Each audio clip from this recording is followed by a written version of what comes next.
It's one of the most enduring and evocative impressions of the Titanic disaster. As the freezing cold waters continue to rise around them, terrified third-class passengers remain trapped behind imposing, oppressive metal gates that separate them from their only salvation, Titanic's 20 lifeboats. Almost every Titanic movie, series, and documentary has featured these infamous folding gates, also known as Bostwick gates, in the retellings of the plight of third class. Even 1958's venerable A Night to Remember, which is still revered in the Titanic community as one of, if not the most, historically accurate on the subject, features these gates in several shots. While these gates were utilized aboard all three Olympic-class liners, what were their actual function? Were they designed to enforce separation between the three passenger classes, or were they for something else entirely? All of our information comes directly from Olympic, Titanic, or Britannic themselves, their deck plans, photos, specification guides, and the wrecks of the latter two sisters. So let's get to the truth and jump right into it, and take a look where these gates were located, which can tell us a lot about their actual intended functions. Let's start with an area that you might have passed through in Demo 401, the first-class elevators located behind the forward grand staircase. In addition to each landing being fitted with 3 sets of decorative gates to provide access to the elevator cars, each car had their own set of Bostwick gates attached to the car itself. The same is applicable to the second-class elevator, a unique accommodation introduced in the Olympic class. But for now, let's leave behind the comforts of the upper decks and the safety of those gates, and head down all the way to the orlop deck, where Bostwick-type gates down here provided to be very useful in the crew working in storage areas of the ship. Starting in the food storage area aft of the reciprocating engine casing, we find 2 gates. First, there was a gate for the store hoist, which was used to bring the food stored on these lower decks up to the galley located on D deck, 4 decks above. Additionally, several decks in between had access to this hoist. Therefore, the access point on each deck was safeguarded with a Bostwick gate. The hoist itself, like the elevators higher up, had 2 gates on the open sides. The other set of gates in the food storage area, we think, we're not 100% sure about these, were used for dividing up the bulk store area in cargo hold number 4. On the deck above, G deck, we now find ourselves in Titanic's post office. It's important to note that these are the only gates of this type that have been filmed in Titanic's wreck via ROV.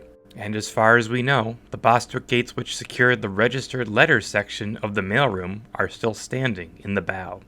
There's also a small lift down here nearly identical to the food hoist aft.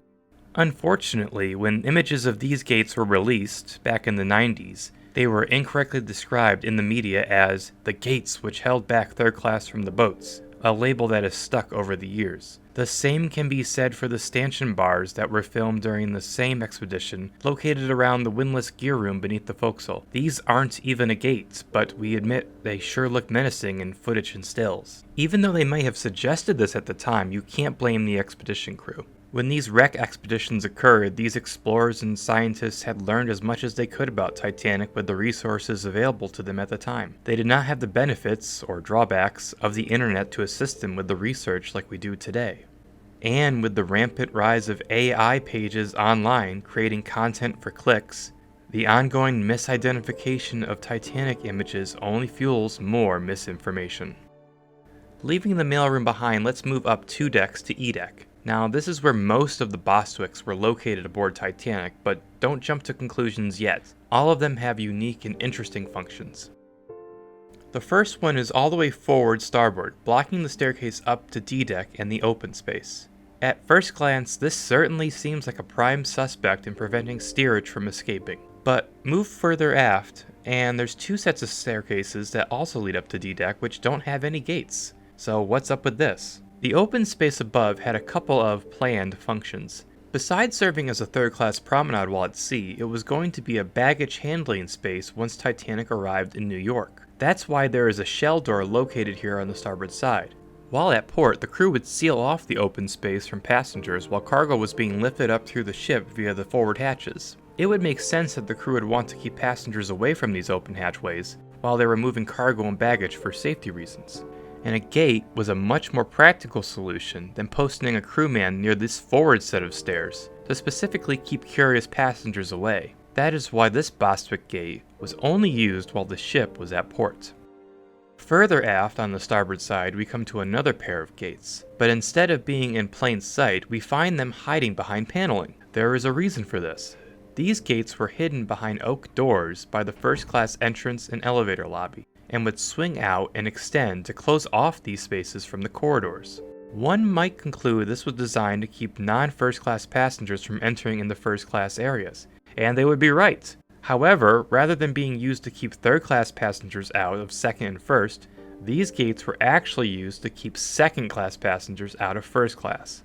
Now remember, consulting the deck plans, we find that most of the staterooms on E-deck starboard could be used alternately as first or second class accommodation. Depending on demand, all of these staterooms along the starboard side from forward to aft could be used as first or second class. On Titanic's one voyage, these cabins were split between first and second class, and dividers were utilized, likely consisting of very simple doors. But if all these rooms were designated for second class occupancy, and not first, the forward grand staircase would possibly need to be closed off, as well as the elevator lobby.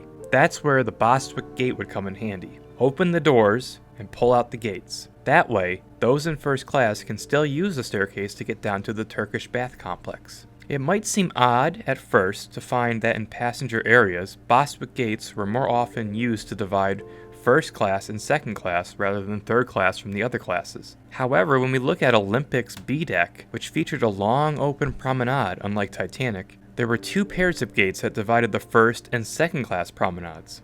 On Titanic, this wasn't the case, as the only remaining part of the promenade was designated for second class use. Returning back to E-deck, going along Scotland Road amidships, there were two staircases down to F-deck which provided access to the third-class dining saloons. Again, you may have encountered this area in Demo 401. The stairs are located in what could be described as a little cubby, and it turns out that this little cubby could be sealed off by a pair of gates. But this was another occurrence that only happened when the ship was in port, and was to ensure that passengers, or anyone else visiting the ship, didn't venture down into the dining rooms and take something they weren't supposed to. Back then, pilferage of ship's items was an especially difficult problem to handle aboard liners, and this was one way the company attempted to protect all the silverware and flatware, while also allowing the stewards to continue doing their work. Now, would these gates have been shut at night after mealtime? Perhaps. There was one more gate on E-deck, and while this one indeed was to keep third-class passengers out of an area, it was to keep them from a crew area located near the potato room, not keeping them out of first class. And actually, that's it. That's the last gate. You might be wondering if we could have missed some, perhaps one or two in a key area that prevented third class from escaping.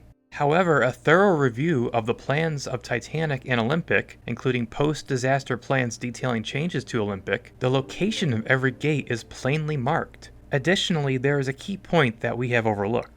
In studying the plans, we find no logical places inside the ship where a gate would have functioned to keep third class inside the ship. In fact, the third class promenade was freely accessible by means of the main third class stairwell located in the stern, which led to the third class general and smoking rooms beneath the poop deck. As we have noted, there were no gates at this location. So where were these locked gates as described in accounts and testimony from third-class survivors? Indeed, many specifically used the word gate in describing this barrier that separated them from the upper decks. We know there were accounts of crew keeping third class back. The truth of the matter is that gates described were not actually located in the ship's interior, but rather the exterior. Seeing the danger, those third-class passengers berthed in the bow began heading aft to escape the rising waters, many carrying all of their worldly possessions in hand. In growing numbers, they congregated on the aft well deck. From there, they could ascend up to the boat deck via the second-class stairs. However, they found this path blocked by two waist-high gates which remained closed at the top of the stairs that led from the well deck up to B deck. Now, there were several of these gates on Titanic's open decks, mostly used to separate the passenger promenades from those of crew. This was the one case where they were used to keep one class from another, designed to prevent third class from entering the second class promenade. It should be noted that these small gates were not locked and were easily accessible. Only a simple no trespassing sign served as the only real deterrent. But it does seem that at these gates is where third-class passengers encountered the most resistance, as these gates initially remained closed with crew confining them to the well deck. They were even subjugated to some mocking early on, as a few second-class passengers made light of their fears. As the danger became more apparent and the crowd grew, so did the crew's resistance. Male third-class passengers shouted to let the woman up at least, but the crew held back, with some passengers being pushed down the stairs back to the well deck. Many of the third-class passengers would look for other routes, eventually finding their way to the boat deck far too late, discovering only 2 collapsible boats, as they also encountered a wave washing aft, 2 contrasting forces, a sea of humanity and the sea itself. It should be noted that this treatment of third class was not universal among the crew, unlike what is believed on Titanic. Some stewards took it upon themselves to organize groups of third-class passengers and escorted them to the upper decks. Additionally, no third-class passenger was denied a seat on a lifeboat due to their class. The problem was that there were too few routes to the boats, and the most obvious one was blocked for too long. As stated earlier, the purpose of using a gate is to divide a space, but there is something else that can accomplish the same purpose: a door. Gates are needed for specific reasons and purposes: to be out of the way when open, secure a large opening, or provide airflow when closing off a space. The latter is the key point. The spread of foul air, diseases, and infection, a serious consideration back in 1912, was something that White Star had to adhere to transport passengers between the 2 continents. To stay profitable, it was in their best consideration to ensure outbreaks did not occur. This is why, instead of Bostwick gates dividing third class from second or first or crew areas, Titanic used something less evil-looking and much more straightforward: solid wood doors. These doors were not labeled 2 lifeboats or first class only, and would at best say emergency doors on the sign above them. In this respect, the third class struggling below were generally not helped. The boats were so far from them and on decks they never visited. Even though a few brave stewards led up small groups, the flaw came from a lack of hindsight and preparation, hindered further by several more fellow stewards holding back third class at their main point of egress to safety above.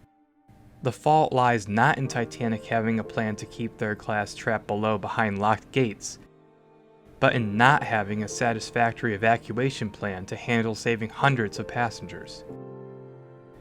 Something practically no ship would have until months after the disaster.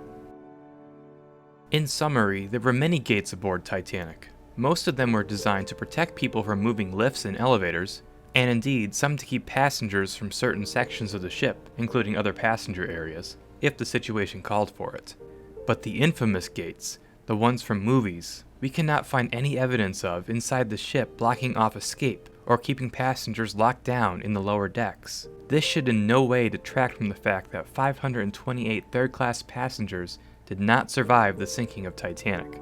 Even though these large gates were not in the ship blocking their escape, something else was. Something else caused a much higher percentage of third class to die that night than first or second class. Even with the attempts of a few noble crew members to lead their passengers to the boats, the general organization and evacuation plan for these passengers were incredibly lacking. The majority of third-class passengers were left to their own devices, left to fend for themselves, or as some Titanic historians have said, they were simply neglected to death.